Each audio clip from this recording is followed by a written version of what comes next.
అన్ని ముఖ్యమంత్రి దగ్గర ఉన్న విద్యాశాఖ సరిగానే నడుస్తుంది కదా, హోంశాఖ సరిగానే నడుస్తుంది. ఎక్కడ హోంశాఖ ఫెయిల్ అయింది, ఎక్కడ విద్యాశాఖ ఫెయిల్ అయింది? అరే హోంశాఖ చెప్తే మీకు గందరగోళం అవుతుంది. చిన్న కథ మా ఊళ్ళేది. ఓకే. మా ఊళ్ళే బర్రెలు కాసుకుంటారు, ఒక ఎస్సీ ఒక గొల్లాయన, కోల కోమరయ్య అని గొల్లాయన, ఆయన పేరు ఏదో ఉన్నదో ఎస్సీ పేరు నాకు తెలియదు. బర్రెలు కాసుకుంటారు. బర్రెలు కాసుకుంటే ఆ బర్రెల వారి బర్రెలు తన బర్రెలను తను కాసుకుంటాను, ఈయన బర్రెలో కట్టపండి వస్తానే, ఆయన బర్రెలు చీరల నుంచి వస్తాయి. ఆ చీరల బర్రెలలో ఆయన ఏదో కడుక్కుంటాడట బర్రెలను. ఆయన కడుగుతాడు కావచ్చు, వస్తాడు కావచ్చు, కానీ చీకబడదా వాళ్ళు ఇంటికి పోయిండు. కానీ ఆ కొద్దిగా ఎడిబాబులోడట ఆయన ఎస్సీ, ఆయన అప్పుడప్పుడు 1-2 రోజులు కూడా ఇంటికి పోడట, మందాగా ఎక్కడో ఉంటాడు. తెల్లార వరకు ఈ చీరల శివం అయితే తేలింటాను. తేలే వరకు ఎస్సీలు సర్పంచ్ ఇట్లా, సర్పంచ్ కూడా మా దగ్గర ఎస్సీనాయి రిజర్వేషన్లు, మొన్ననే గెలిచాడు. వాళ్ళందరూ పెద్ద మనుషులు తీసుకొని పోయిన్లు. అరే నువ్వు ఉన్నోనివి, వాళ్ళు లేనోడు, వాడు చచ్చిపోయాడు కాబట్టి నువ్వు పైసలు ఇవ్వాలి. అరే నేనెందుకు ఇవ్వాలి అంటే, నువ్వు ఇస్తావా ఇవ్వా ఇదనంటే మీరు చెప్పినట్టు ఇంట అన్నాడు. అంటే 6,50,000 రూపాయలు జుర్మానా రాశారు గోలాయనకు. ఈ గోలాయన తీసుకొని పోయినారు, ఏది పోలీస్ స్టేషన్ తీసుకుని. ఎస్ఐ గారు ఏం చేసిండంటే, ఎస్ఐ గారికి ఇట్లా అయిందని, అరే 10 లక్షలు ఇవ్వాలరా అన్నాడు ఆయన.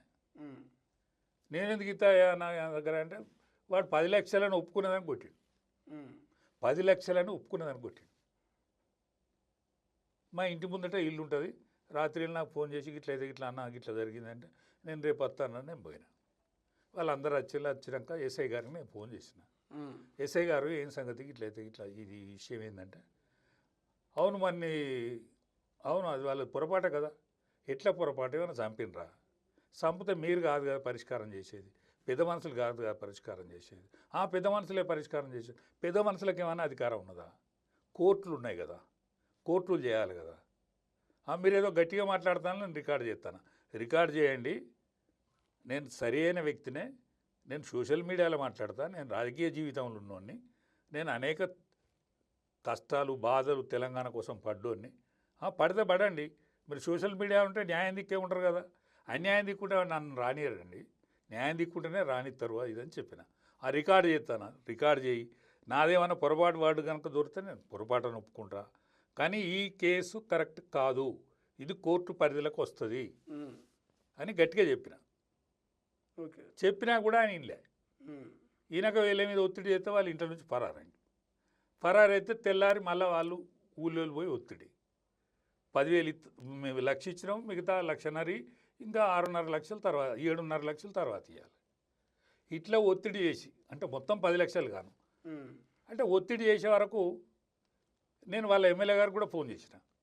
ఇట్లా జరుగుతుంది అంటే, ఎవరితో జరుగుతుంది, ఇది ఎట్లా జరుగుతుంది కావచ్చు అని ఆయన అంటే, మరి శ్రీధర్ రెడ్డి గారికి తెలియకుండా అయితే జరగదు. శ్రీధర్ రెడ్డి అక్కడ ఎమ్మెల్యే కాంగ్రెస్, ఆయనే మన ఈ పరకాల ఎమ్మెల్యే. పరకాల ఎమ్మెల్యే రేవూరు ప్రకాష్ రెడ్డి గారితో మాట్లాడి, ఆయన సరి అయిన మనిషి, అంటే అవకతవకలు చేసేటోడు కాదు.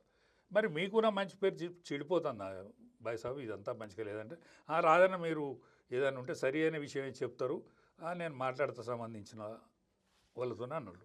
మళ్ళీ తెల్లారి వీళ్ళు ఇంటి మీద దాడి చేయకపోతే వాళ్ళు ఇంట్లో నుంచి ఫరారైంది, వాళ్ళు లేరు. మరి ఈ విషయం ఇక్కడనే జరుగుతుందా అంతటా జరుగుతుందా అని నేను దామెర మండలం మొత్తం ఫోన్ చేసిన, అన్ని మండలాలు ఫోన్ చేసిన. నాకు తెలంగాణ అంతటా పరిచయం ఉన్నది కాబట్టి అంతటా ఫోన్లు చేసిన. ఎక్కడ కూడా పైసలు కొట్టి తీసుకుంటాను. పోలీసు వాళ్ళు కొడతానులా, పోలీసు వాళ్ళు అయితే కొడతాను. ఈ అనుచర వర్గం ఉన్నది కదా, ఏది ఇప్పుడు పరిపాలన చేసేటువంటి ఈ కొత్త సర్పంచ్లో పాత ఎంపీటీసో జెడ్పీటీసో వీళ్ళందరూ పెత్తందారులు ఉంటారు కదా, గ్రామదేవతలు ఉంటాయి కదా, ఎక్కడైనా ఏ కాలంలోనైనా గ్రామదేవతలు ఉంటాయి.